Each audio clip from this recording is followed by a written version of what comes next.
mga boss, yung Ford Fiesta 2011 model to, General Eco Service ang ginawa namin dahil issue nito, walang lamig. O bakit walang lamig? Yun, walang pre yun.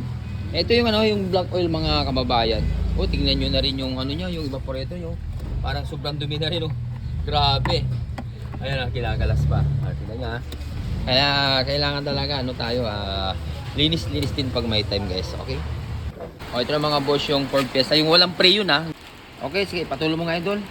Ayun, black oil mga kababayan. Oo.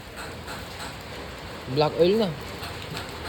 Pag ganitong black oil, wala nang pag-asa pag ganito mga boss. Ngayon, paano maiwasan na para hindi mag-black oil yung compressor? Pag nawala ang lamig ng aircon yung mga boss, wag kayo magpapakarga ng pre yun para hindi umabot sa ganitong black oil. Oh, dahil pag ganito na black oil, nag-ano na, bakal to bakal na yun. Wala, palitin na yan pag ganito na black oil. Mga boss, yung condenser ng Ford Fiesta. Flashing natin, sige.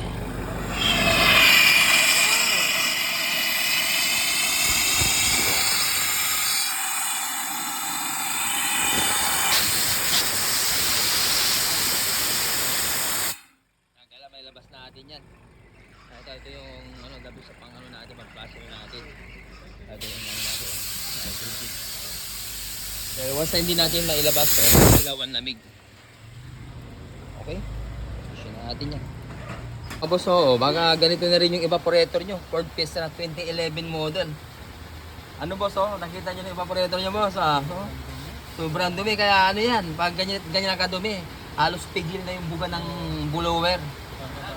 Tsaka yun, hilaw na rin yung lamig. Kaya kailangan talaga may mga maintenance sa pagpapalinis ng aircon natin mga boss. Okay? Palamigin natin to kay boss. So general ang ginawa namin dito. Alright, Ford Fiesta. Okay. Ito rin, palamigin din natin to. Ito rin, palamigin natin. So, ito ito ng Ford Fiesta. Grabe ito din mga boss.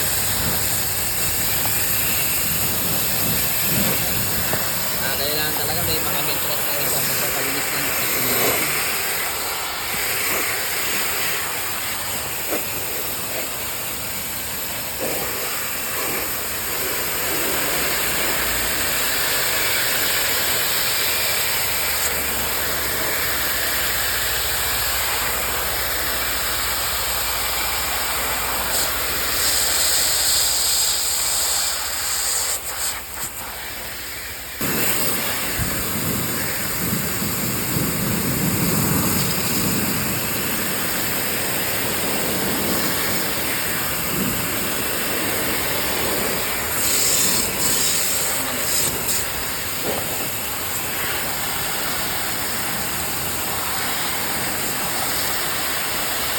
Bukan evaporator na.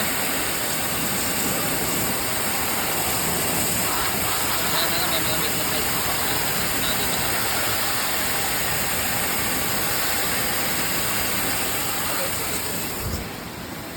Ford Fiesta na 2011 model.